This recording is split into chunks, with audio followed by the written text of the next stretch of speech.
down the street, he says, let's look at the notice board. Such a strange notice board, some secret writing all around. He knows the language, finds the hidden message to the Thieves Guild, where information might be found. If you pay me lots of gold, I can be your long lost pal.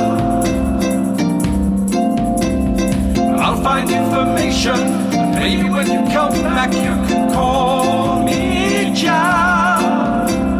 Jal's Knight says he's happy to help us for a small cost. He'll ask around to find the Harper's Tower we have lost. Perhaps something for Hashtag 2. A peak pendant, yes, that will do. The adventure continues.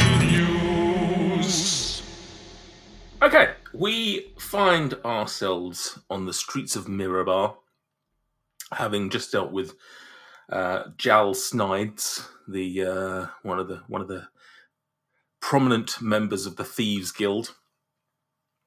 He's essentially said, for the cost of 50 gold pieces, you guys would he would find the Harpers for you, or a member of the Harper for you, and for also a further 50 gold pieces, he would potentially find out some information about a peak pendant.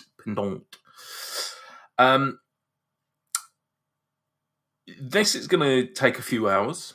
One of the things you guys have been discussing, based on, I think, Harshnag's advice, was that going north from here was obviously going to require some sturdy cold weather clothing equipment.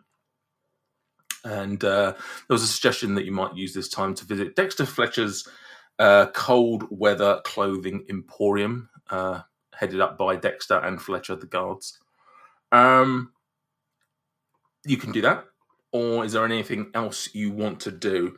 I think I'm thinking of, unless there's anything specific you want to go and do in role play, I'm thinking we sort of Benny Hill through most of the hours of the day to get you to the information part. But if there's anything you specifically want to do, then let me know and we can do said thing. I can Benny Hill the furs. Get some furs in us. Unless you want us to visit the Emporium. It's entirely up to you. Yeah.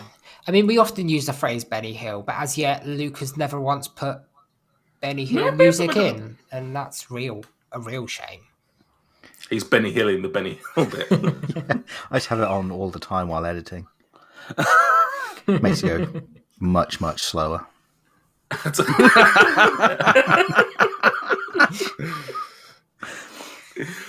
Is there anything you wish to do with today? Do you wish to visit the cold weather clothing emporium? Yeah, or do you wish to just? I certainly want to get some. Sooner or later, aren't we? Yeah, I want to get some furs. Take their advice. What would we know about Mirabar as a town and city?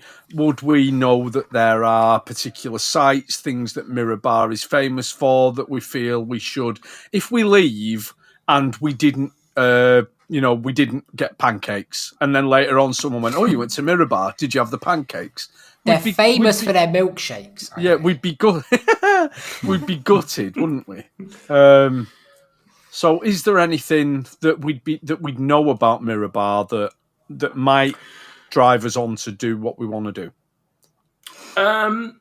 Nothing that stands out in terms of, if Mirabar is a big city, like many other big cities. The biggest thing that distinguishes this from most other large cities in the north is that it is a huge mining city, headed up by the dwarven inhabitants.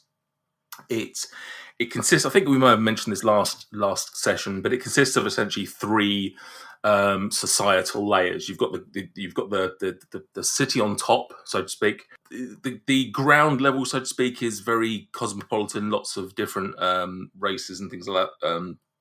It's the quote unquote, I was going to say the acceptable face, but it's the face of the town and where people come.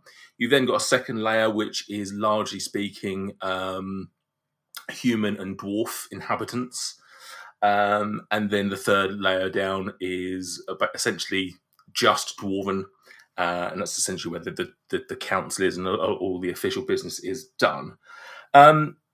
There's not. I mean, I'm sure Mirabar has plenty of sites that you can see, but there's none that necessarily stand out that require role playing. If that's what you're after. Yeah, After. there's probably some really good smiths and what have you in Mirabar, but realistically, we don't need anything, do we? Unless unless you're after something, Krill. There's nothing I'm aware of. Weren't you wanting to replace your battle axe with something a bit more sexy than just hand axes? I mean, yeah, if we've got an opportunity to do that now. Yeah, you can do that. We've got dwarven. We've got a massive. Not to make assumptions and kind of racial stereotypes, but a city with a massive dwarven population built on mines is surely going to have some forges. Yeah, and it's worth noting, Mirabar. Another thing that stands apart from others, it's a very rich city. There's a lot of money going about. As you're walking through the streets, you see a lot of people dressed in fine clothes. A lot of the buildings are adorned with like fancy artwork and decorations and things like that.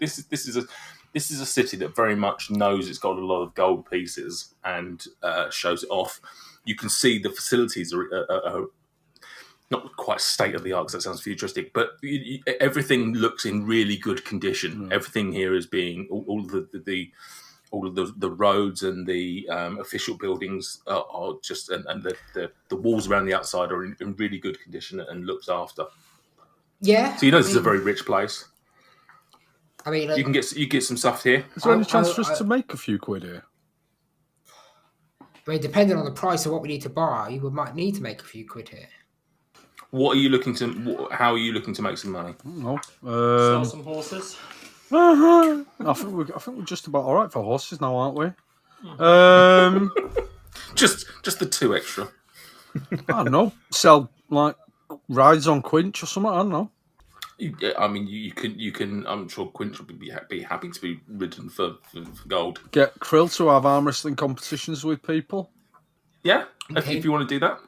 Yeah, I mean, are we going to make signs?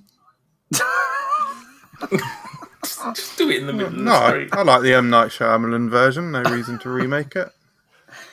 Very good. Realistically, we'd probably, even if we fannied around doing that kind of thing, we're only going to make a gold piece here and there, aren't we? We'd probably spend more on room stays than we'd make in the subsequent days of staying here. Yeah. I mean, I'm going to take it that Dweezil has suggested that I go shopping for a weapon because it's a potential. And it's a little bit embarrassing going around with a barbarian. It's been a long time since I've been travelling with a barbarian who doesn't actually have a weapon. Well, it's. I mean, I'm certainly not trying to deter you from doing that, but I will remind you that from here the next stop would be Neverwinter. Oh, and we're going to try and get this. What is it? You're going to try and get a glaive. We have no guarantee that it's there. No, of course. So I think, Krill would probably think, we're at a reasonable city. Let's get a reasonable weapon. Obviously, Dweezil's talked up the dwarves and the smiths and the forges. Krill's really getting a bit aroused by the idea of a big new weapon.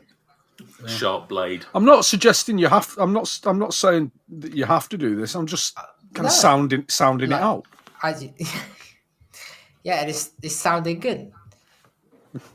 I mean, we all love seeing Krill trying to negotiate with vendors anyway. Yeah, it's famously a highlight of our podcast that the listeners look forward to, and it would be rude to deny them that. So let's go to the what does that say? The 1 hour weapon over there. It says 1 hour handcrafted weapons. That's a big old site. There's a lot of writing on that side. The pushier you are, the quicker we work. That's ideal for Krill, really. It's weird. Krill hasn't been able to read for 3 years. All of a sudden, it's written in Goblin. Okay, fair enough. Okay, you see 1 hour weapons. The pushier you are, the quicker we. The pushier you are, the quicker we make them, even though it's still 1 hour. So you go in and you feel the heat coming off the forge, and you can see this dwarf, and he's just smashing away at a piece of metal on an anvil. Stereotypical view of a blacksmith and a dwarf. As you walk in, he looks up to you and says, "Hello there." I've done the crow voice in a bit. I need a weapon, please.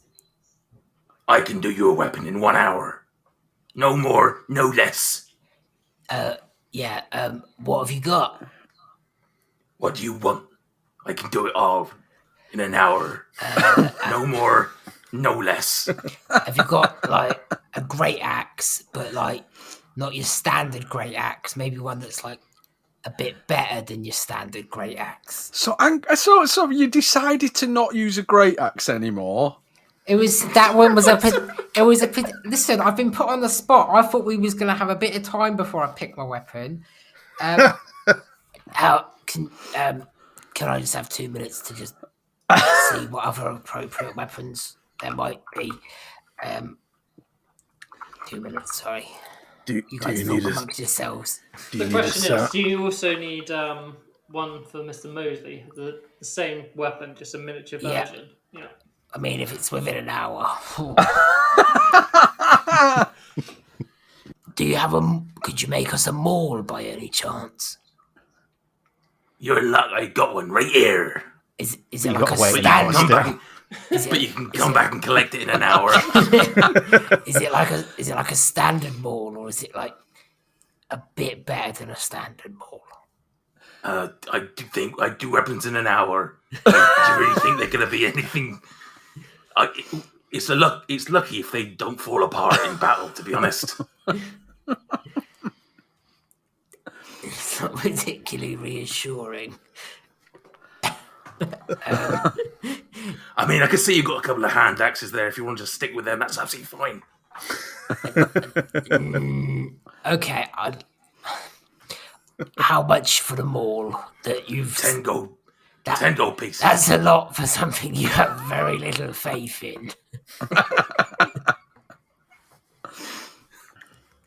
How about we say 2 gold pieces? I don't think you get how negotiation works. Why don't you ask him about part exchange for the hand axes? No, because these are good for throwing. Yeah. Anyway, 2 gold pieces sound good. 10 gold pieces. Oh, I 1 thought it hour, was one no more, gold no piece. less. I was going to say, I thought he just negotiated up. No. I definitely Why negotiated. did you arm wrestle for it? That's phenomenal. I'll do that.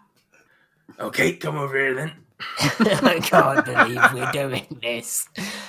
I mean, we did make suggestions about how to make money. This is sort of making money by saving money. Saving costs, yeah.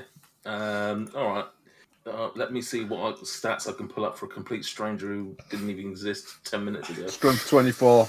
You're telling me that Nathan, what's 1 that? hour weapon, the more you push, the quicker we make it, isn't in the actual source book. The more you push, I said it first, so I'd be very surprised. What's that around the dwarven smith's waist?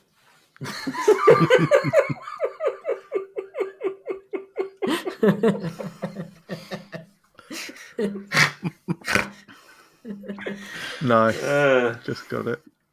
It's a cummerbund. Right, let's do this. And he sort of throws the weapon off his anvil. He just sweeps it off.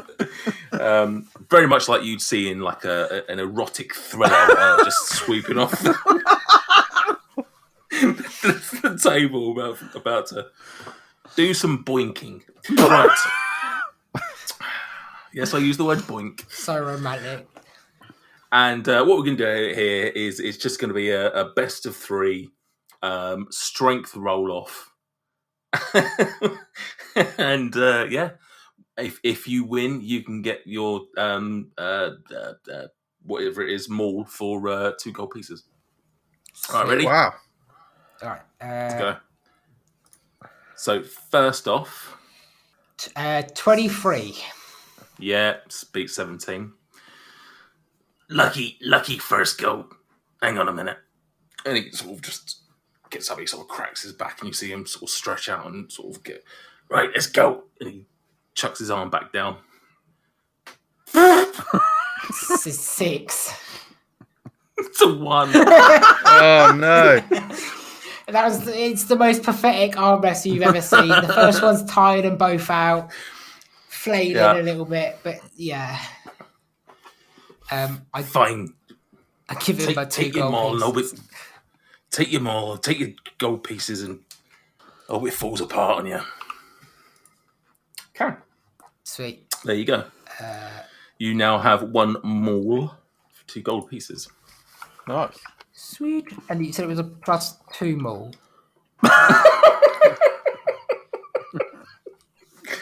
It's a -2 maul. Aye. So that's how much it costs. You can keep it. Right. Anything else that anyone would like to do?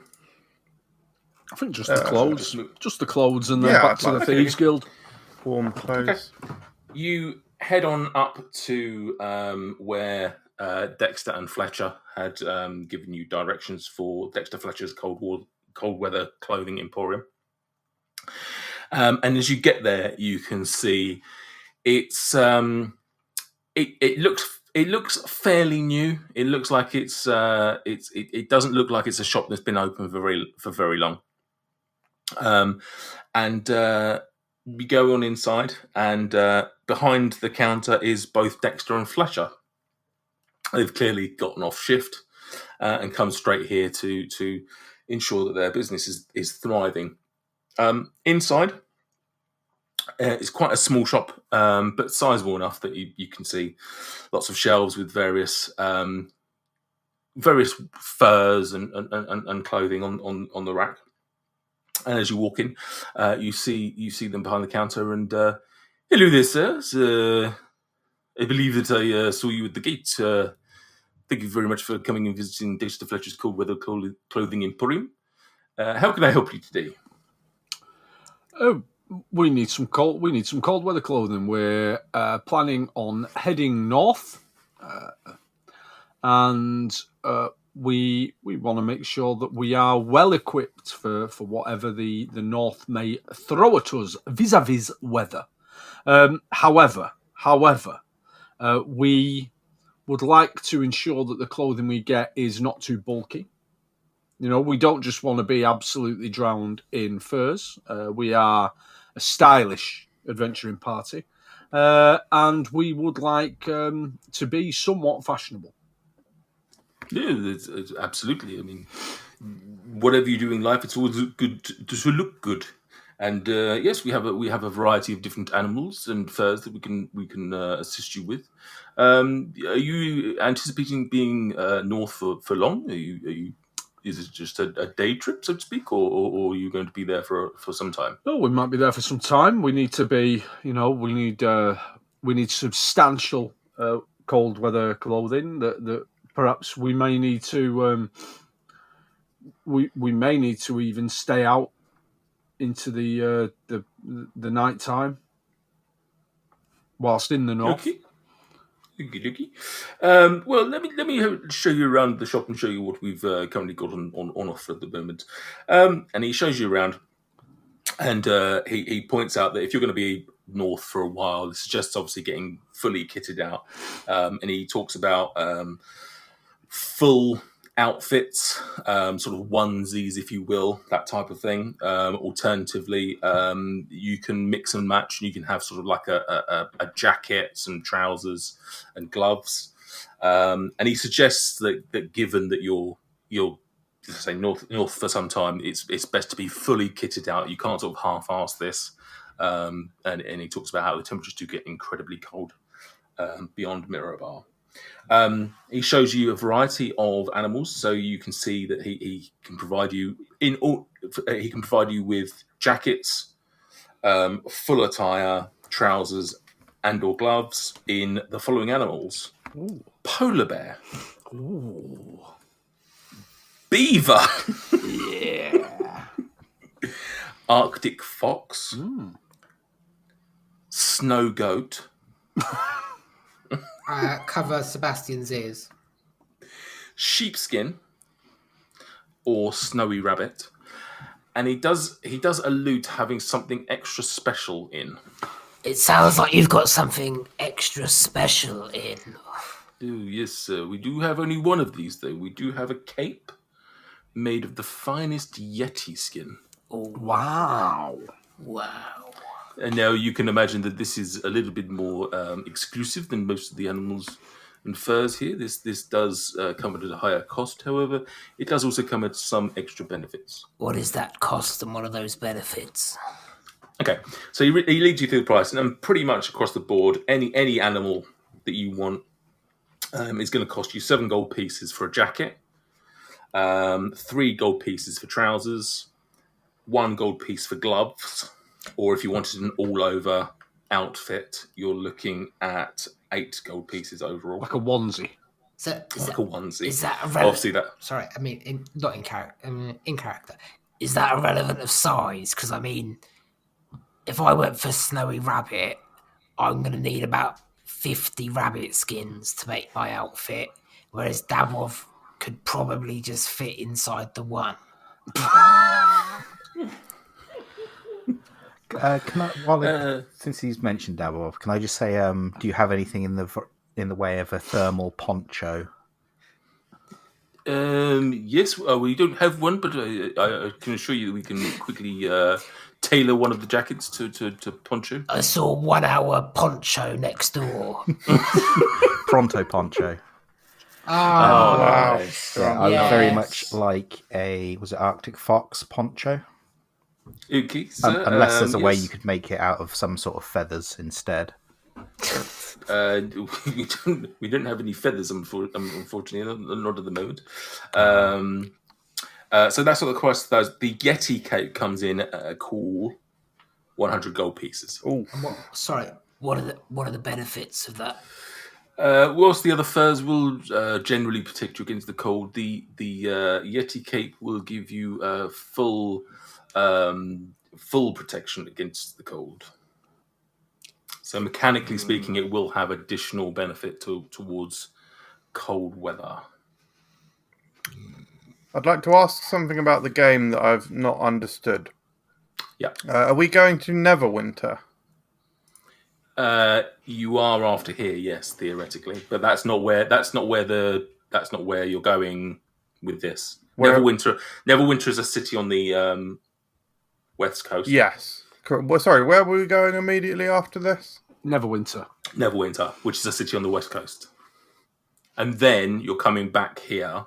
Well, I assume I'm speaking for you, but there's suggestion that you're going to come back here, meet up with Harshnag, and then go north. Right, got it. Sorry, thank you. So, despite the name Neverwinter, it has nothing to do with the cold areas correct. that you're about to go into. Thank you. Okay. Yes, so please do let me know what it is you want, and we can tally up and take a cost. I'm happy to have the cheapest fellas. The cheapest fellas? They don't sell fellas.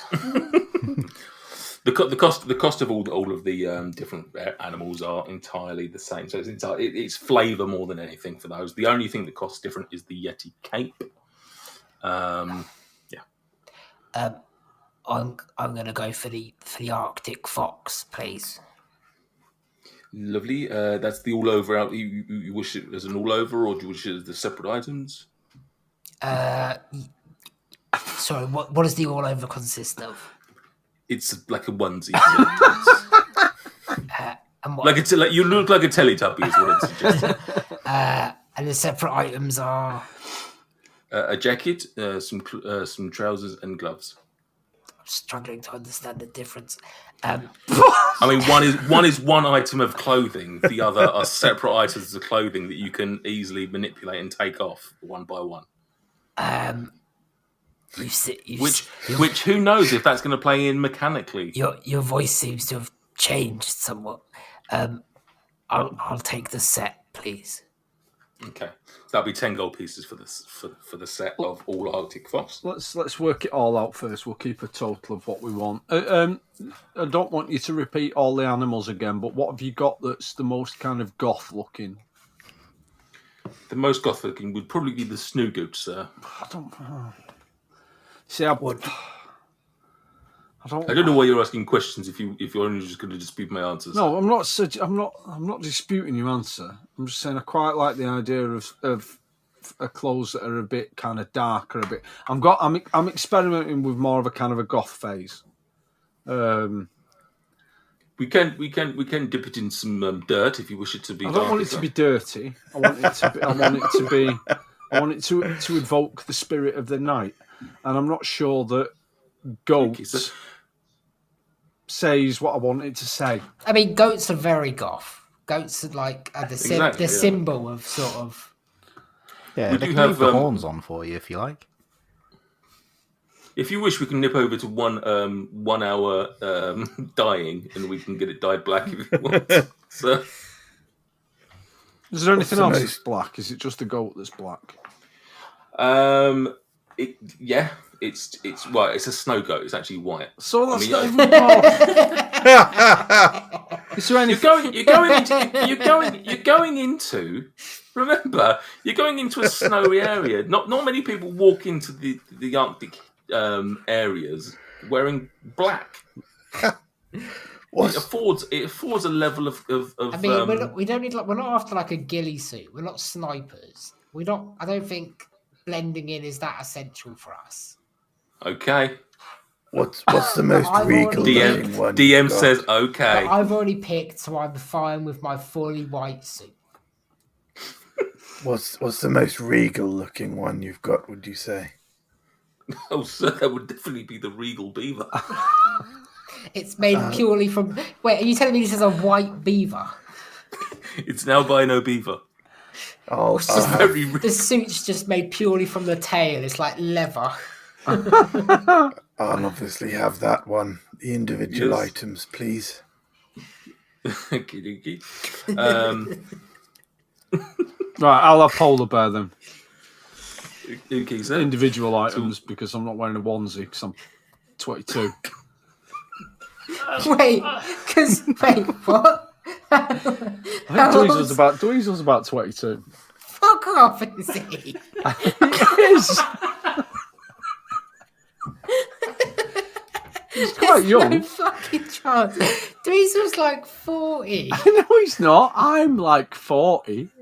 You're like 50. Dweezil's like 40. There's no way. I've been rolling around with Dweezil thinking he's like... Probably about the same age. Yeah, a bit old. Not older. I think the word you're looking for is maturity. Yeah, like a mature we have cheese. We have one set of Arctic fox, one set of beaver, one set of polar bear. Gentlemen, the other two of you, would you like... I'm most definitely going to have the rabbit. It reminds me of when I was younger and I used to do the trick of pulling the rabbit out of the hat. Those little bastards always used to run away. They deserve to be slaughtered. That's a good turn. Do you remember that lovely kids trick where we killed animals? Okie dokie, that's one rabbit. And to fill out the group, would you like a sheepskin, sir, or some other animal? Maybe. I wanted the Arctic fox, but I wanted a poncho. Oh yes, of course you did. Yes, I'll tell you what. We can give you the poncho. For is it just the poncho? Or do you want trousers? No, I'll have to go with the trousers, gloves, boots, whatever else as well. But I'd like the jacket adapted to a poncho. I'll tell you what, sir. We won't put any cost in for alterations. If you're buying as a group, we'll happily throw the alterations in for free. So essentially, that is 10 gold pieces each for you. So that will be 50 gold pieces in total for your various items. My treat, lads. Don't you put your hands in your pockets. My treat.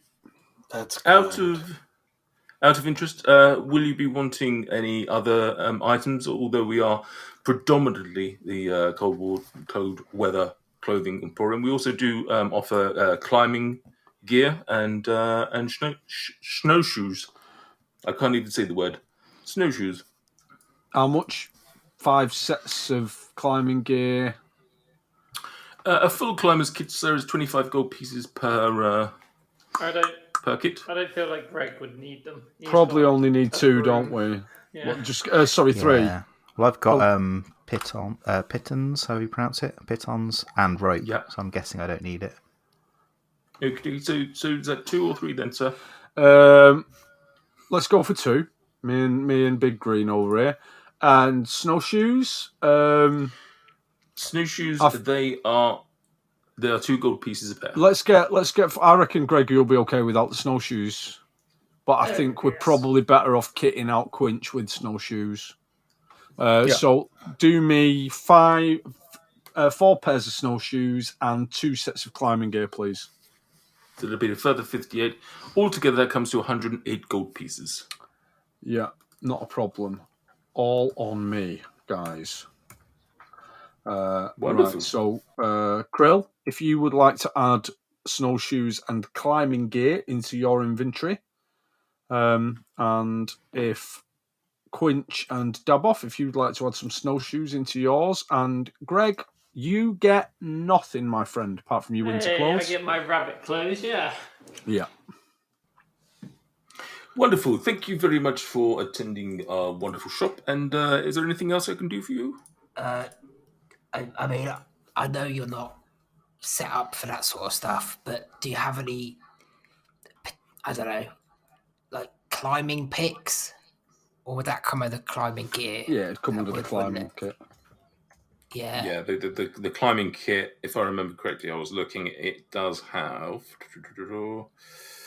It has pitons, it has rope. Oh, that's fine then. I'm glad it's got pitons in. I was worried about that. A climber's kit. So yeah, a climber's kit includes special pitons, boot tips, gloves. Although you obviously got the warm ones, and a harness. And you can use it as an action to anchor yourself. Blah blah blah. So it doesn't specifically have a pick. But if you wish to buy that on top. No, I think it might be all right. I've just looked at my bag and realised I've got a potion of fire breath. Yeah. That might come in handy. Yeah. Might do. Probably got a lot of stuff in your respective gears that's could be handy, but you never touch. But there you go. Right. Is that everything you want to do with Dexter Fletcher's cold? I can't even say it. Cold weather clothing emporium. Yeah. I think so. Thanks for listening. Make sure you don't miss out on the circus's next crazy antics by hitting subscribe on your podcast app of choice. And in between episodes, you can always find us on social media by searching Dyson Desire on Twitter, Facebook, and Instagram. We're in our 3rd year now, and if you want to help us grow, you can do so in a number of ways.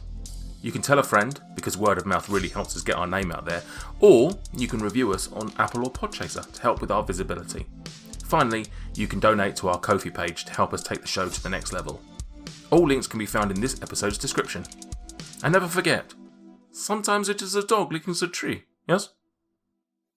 Welcome to Roleplay Retcon Studios, located at the nexus of all alternate universes, including the sexy vampire ones. Ooh. At Roleplay Retcon, we remake famously disappointing movies using comedy, hindsight, and tabletop RPGs. Like Dungeons and Dragons? Yes, but specifically not Dungeons and Dragons.